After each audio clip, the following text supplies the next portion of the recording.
Bonjour à tous, chers co-créateurs. Comme souvent, Laïna ne fait pas les choses à moitié. Sans doute était-ce nécessaire qu'elle exerce une pression sur les murs qui devaient tomber, pour ouvrir toujours plus l'aventure de cette vie qui circule en nous. C'est donc aujourd'hui notre dernière entrevue de la série que j'avais prévue avec Laïna. Et nous avons de nouvelles questions. Bienvenue Laïna. Es-tu prête pour démarrer? Bien sûr que je suis prête. Mais l'es-tu toi aussi, Foelia? Oui, prête à même te suivre si tu nous bouscules. Ça me va. Tant mieux. Alors allons-y. Nous pouvons commencer par une question de E. Beaucoup de terminologies sont employées pour définir le soi subtil, supraconscience, esprit, ange gardien, soi supérieur, moi intérieur, cœur. Finalement, qu'en est-il vraiment? Est-ce que toutes ces appellations évoquent la même chose? Bonjour. N'as-tu pas la réponse dans ta question? Il semble que pour toi, tous ces termes évoquent le soi subtil. Est-ce la même chose pour toi?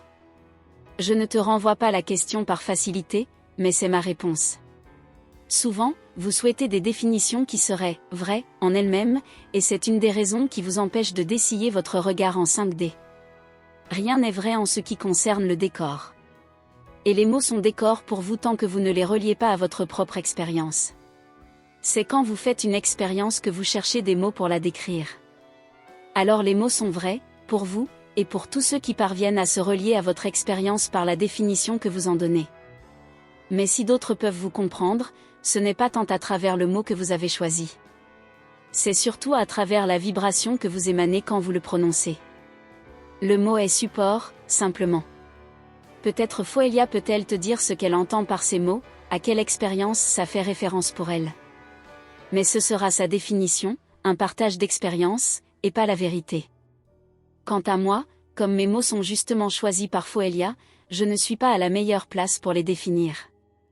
Je lui transmets mon expérience directement, et elle doit choisir les mots avec son lexique. Mais je te remercie pour cette question, puisque je peux une nouvelle fois exprimer ce que je vois que vous ne voyez pas encore clairement. Merci de me donner cette occasion. Pose une autre question. On entend souvent parler du conscient, subconscient, superconscient ou supraconscient. À quoi correspondent tous ces concepts et quelle est leur fonction?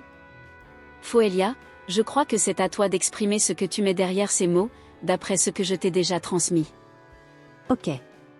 Pour moi, ce qui est conscient est tout ce dont nous avons conscience dans l'immédiat, tout ce qui ne nous est pas caché. Le subconscient, c'est de l'inconscient en voie de devenir conscient, ou du conscient qu'on a refoulé parce qu'il était trop dur à gérer, jusqu'à ce qu'on soit prêt à le conscientiser. Quant au supraconscient, c'est pour moi la partie de nous qui sait parfaitement ce que nous devenons. C'est le futur qui s'adresse au présent de notre être. Ce n'est pas encore conscient, pourtant le cœur de notre être a déjà l'information. Il la conserve voilée, pour le révéler à l'heure juste, pour ne pas encombrer notre avance avec une trop grande quantité d'informations concernant le futur, et donc pour préserver la qualité de notre expérience du présent. Voilà ce que j'en dirais. D'ailleurs Laïna, tu agis un peu comme ma supraconscience. Tout à fait. Mon rôle est d'accélérer l'arrivée du futur de ton être dans le présent. Chaque fois que tu t'adresses à moi, tu actives le lien avec ta supraconscience et tu reçois la suite du plan. Plus tu me fais parler, plus tu traduis en mots ce qui se trouve sur cette densité-ci, plus le plan passe du futur au présent. Comprendre ça est intéressant.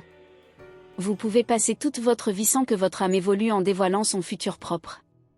Amener le futur dans le présent, ce qui signifie évoluer, se fait bien plus rapidement dans votre temps à force de volonté.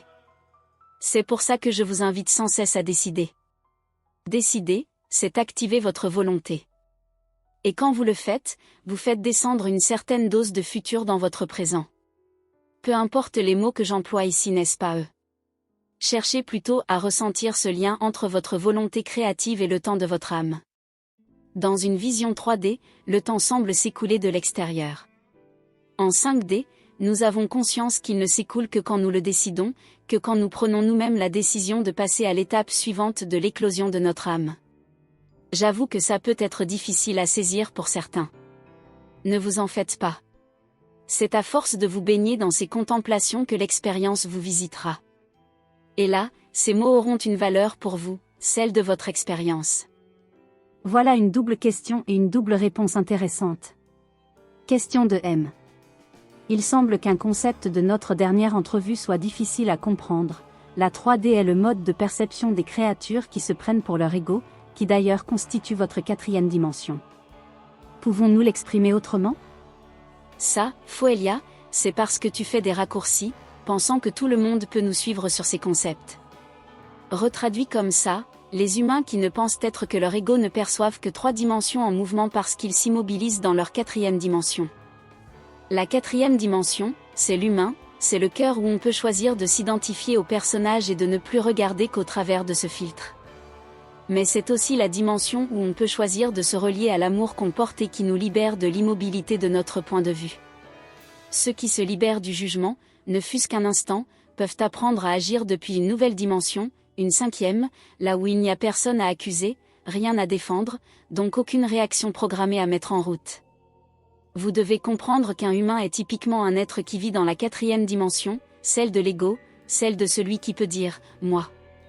Soit il y vit inconsciemment. Il ne remarque donc pas qu'il est dans la 4e dimension. Soit il invite en lui la conscience et l'amour qui lui permet un détachement de cette condition. Il se rend mobile dans la 4e dimension. Il peut s'y déplacer.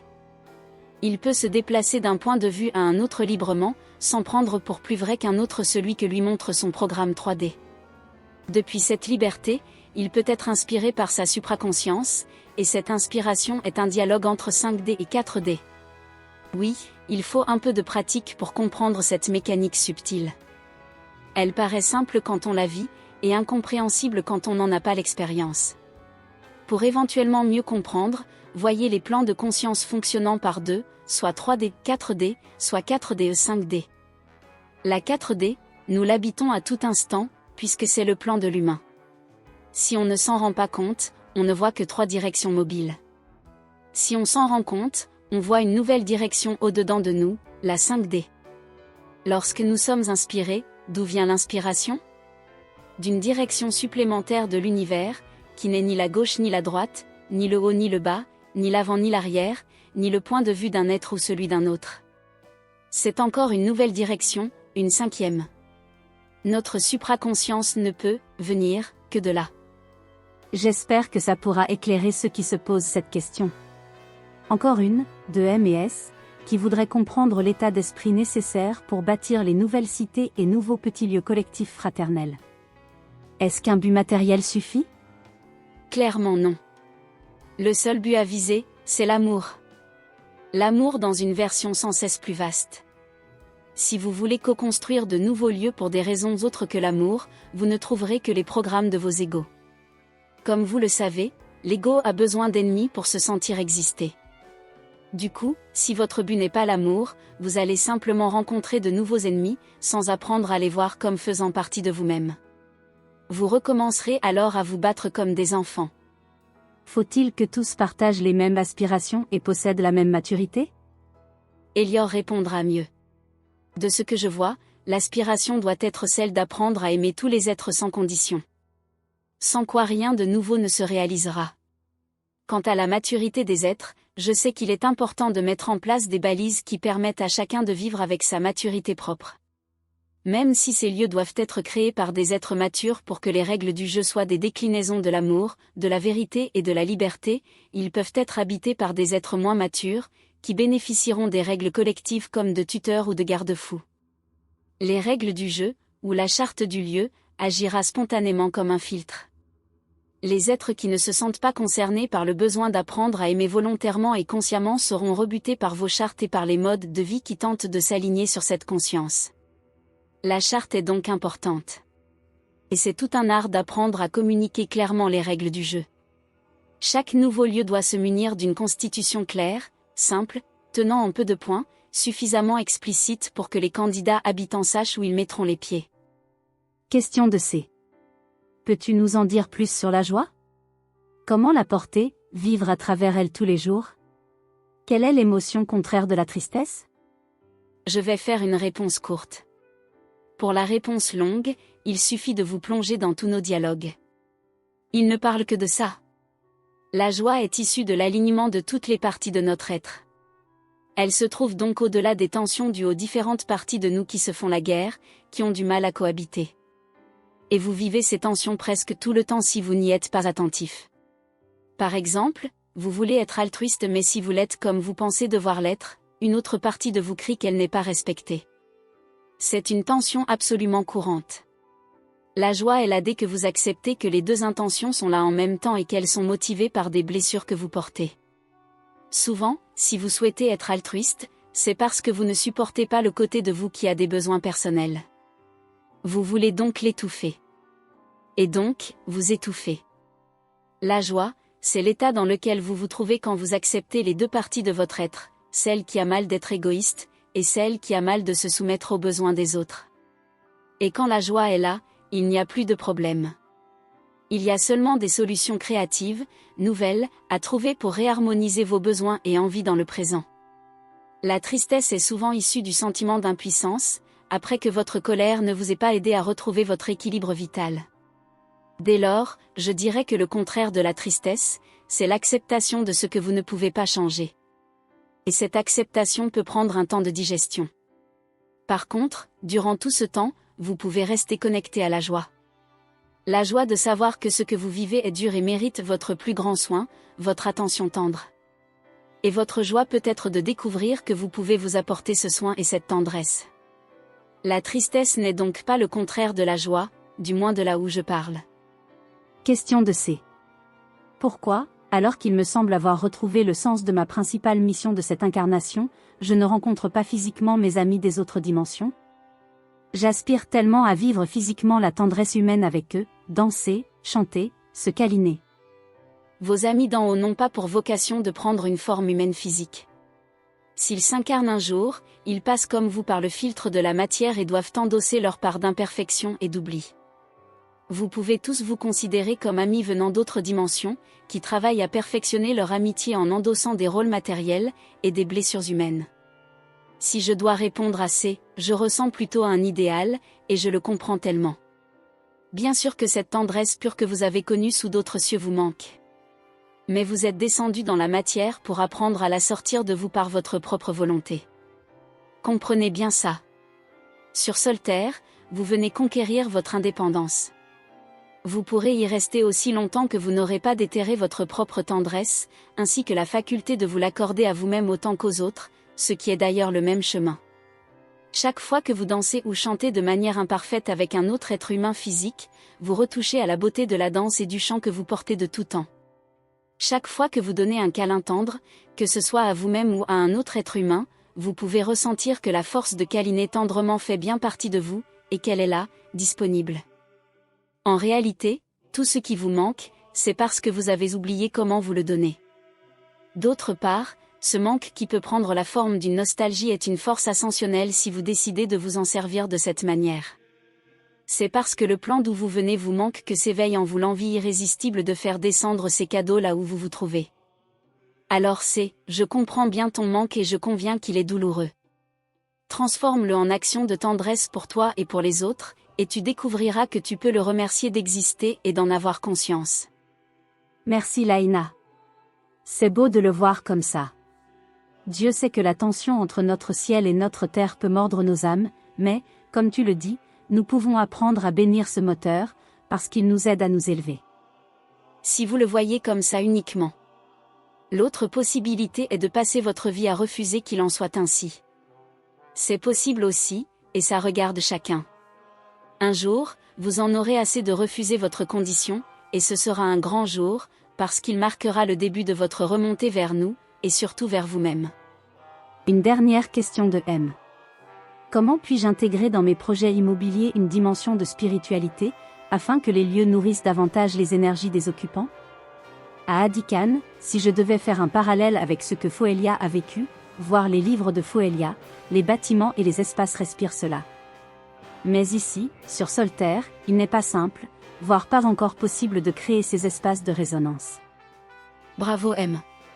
Tu as seulement rendez-vous avec le démon du découragement. N'y crois pas, simplement. Tu es dans la matière pour inventer de nouvelles manières de faire, grâce au manque que tu ressens. Le chemin démarre avec ta question, et je ne suis personne pour y répondre à ta place. Je te la pose alors, comment vas-tu intégrer la dimension spirituelle dans tes projets, à la juste dose, selon les gens qui se trouvent face à toi? Comment vas-tu oser amener avec finesse ce que ton cœur porte jusque dans tes interactions avec les gens que tu rencontres? Normalement, puisque tu poses une question, tu as en ce moment même un accompagnateur subtil à tes côtés et il est en train de t'envoyer des pistes de réponse, des inspirations. N'est-ce pas? Tu n'as plus qu'à les traduire en actes. Et il faut toujours un peu de courage pour oser poser un acte nouveau, puisqu'on n'en connaît pas les résultats. Il n'y a que les actes qui nous font évoluer. Alors, si je peux seulement t'encourager à mettre en application ce que ton accompagnateur vient de t'envoyer, eh bien reçois mon plus beau sourire et fonce. N'hésite pas à nous partager ce qu'il t'a aidé à voir. Nous, les accompagnateurs, avons tant de joie à vous aider à voir ce que vous portez. Nous ne vous dirons jamais quoi faire, ce serait vous priver de votre propre créativité, qui a sa saveur propre. Mais nous vous indiquerons toujours le chemin que prend votre inspiration. L'impulsion, c'est notre travail. La traduction en acte, c'est le vôtre. Ainsi fonctionnons-nous toujours en tandem. Un tandem qui crée peu à peu une réalité bien physique en 5 dimensions. Voilà qui est une belle conclusion de nos entrevues, tu ne trouves pas, Foelia? Toi aussi, ose dire oui au rendez-vous qui se présente. Oui Laïna. Mille merci pour tes lumières, et ta joie penchée sur nous. Bien sûr, nous aurons d'autres occasions de partager ce canal avec ceux qui nous suivent. Tes réponses sont fort appréciées. Ce serait dommage de s'en passer. On verra sous quelle forme on peut continuer à profiter de ce que tu nous partages. En attendant de te retrouver, j'ai une bonne nouvelle à communiquer à nos amis questionneurs. C'est fini avec Laïna, mais il me reste une entrevue à mener avec Loya. Et elle est partante pour prendre la relève des questions. Dès lors, je vous invite à relire ou réécouter les 5 entrevues précédentes avec Loya. Jonathan remettra les liens ci-dessous. Si elle soulève des questions pour vous, eh bien je les lui poserai pour vous. En attendant ce plaisir, je vous souhaite, à chacune et chacun, une merveilleuse semaine sur notre belle planète. Que vos manques se transforment en soins pour vous, et finalement en projets pour la vie. Avec beaucoup d'amour. Votre dévouée Foelia.